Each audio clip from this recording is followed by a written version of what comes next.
everybody, my name is Sasha, this is Wendy, and today we're going to show you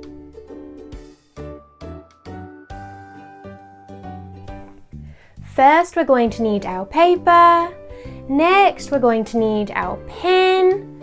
Thank you, Wendy. Now we can get started. Alright, so the thing I love about koi fish is they're pretty simple to draw. What we're going to do is we're going to create a teardrop shape or raindrop shape that's a little curved. So on our paper towards the corner, the top corner, we're going to draw a curved line. Then we're going to come down and curve the other way. So a nice curved line, this is the top of the face, and then it curves around, down and back up. Ooh, excuse me, sorry. Make sure that this is pretty long because this is the whole body. Alright, next we're going to start right here where we ended and we're going to create another curved line all the way to the point. So, nice curved line. All the way to the tip. So now we have our body going into our tail. Now their tails are slightly different than the regular goldfish that you draw or the regular fish that you typically draw. So we're actually going to make one a little shorter than the other. And what we're going to do is we're going to start right at the tip here in the middle. And we're going to draw a line going out a little bit, back in. And we're going to draw another line right here, right where this one started. And it's going to curve the other way and back in a little bit.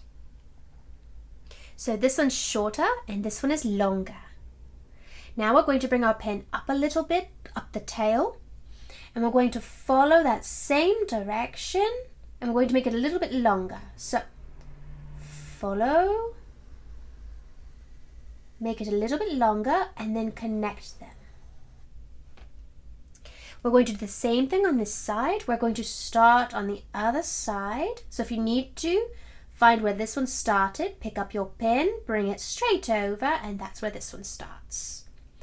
This one, we're going to curve out instead of following this curve.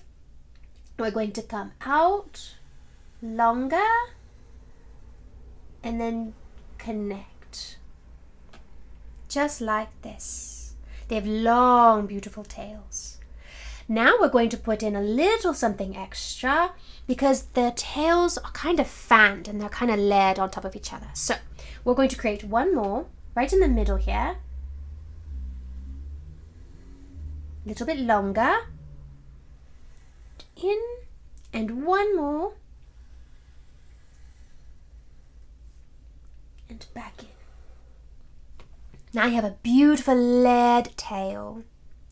Let's go ahead and continue with the rest of the body and then we'll add in our details.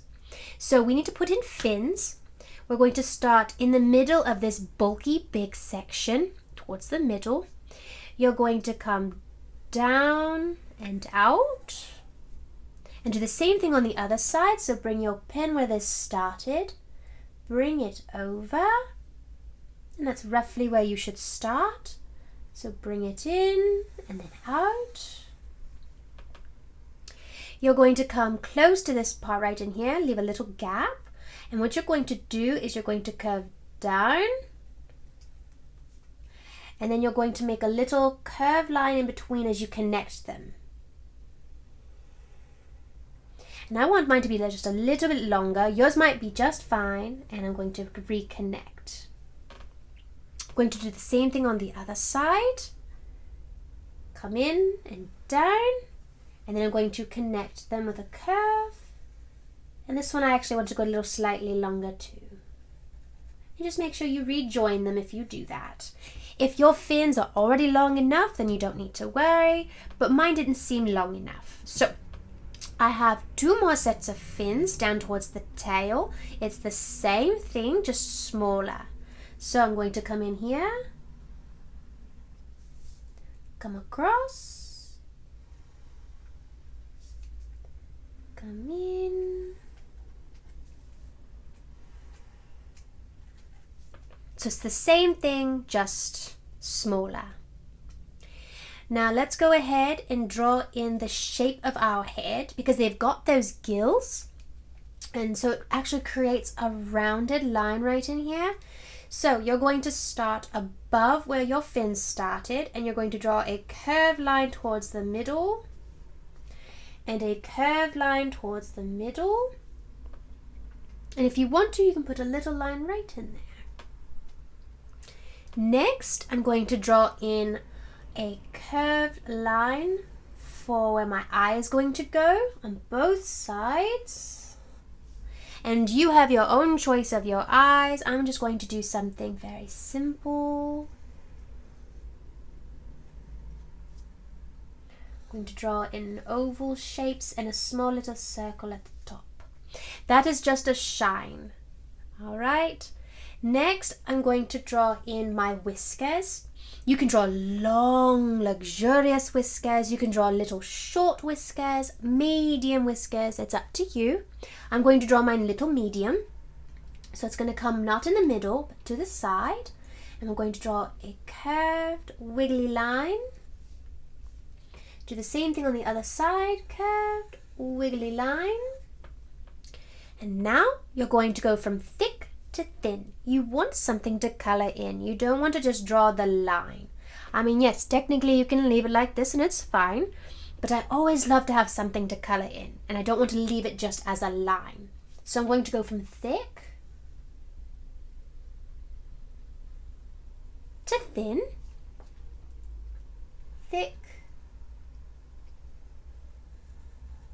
to thin.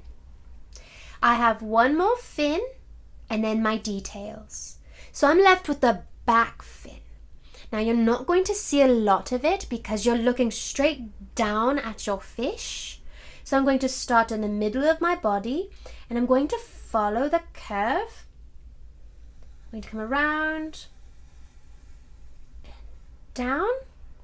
I like to have this little curve right here and then a nice big long one, because this makes it so that when I draw my next curve, which goes down the middle of the body, I now have a little bit of that fin that I can see, but it's a little 3D because it's very short when you know they've got much longer.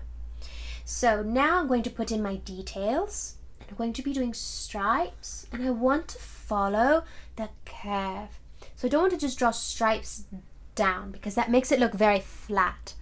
I'm going to do them at an angle, and they're going to be slightly curved.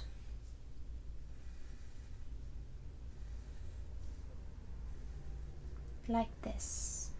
And this gives it more movement. It makes it look like it's going towards the side and that it's going up, and it doesn't look as flat. Next, I'm going to do them on the fins. Follow your curves. It's important that you follow your curves because that shows movement of your line, and it also helps to make it not look so flat, look more 3D.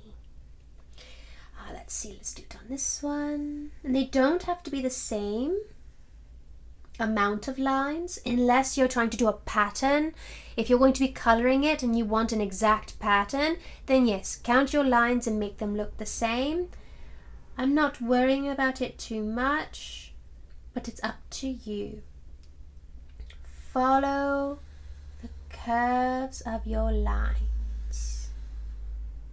It's very important.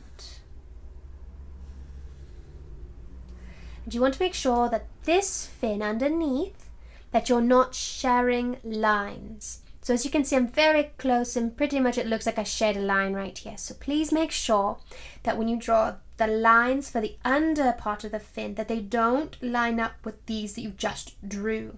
So I'm going to come in between,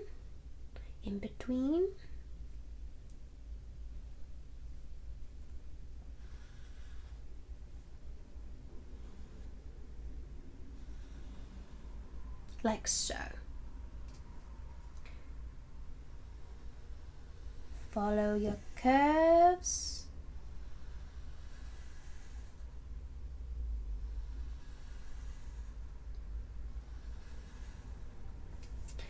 in between, in between, in between.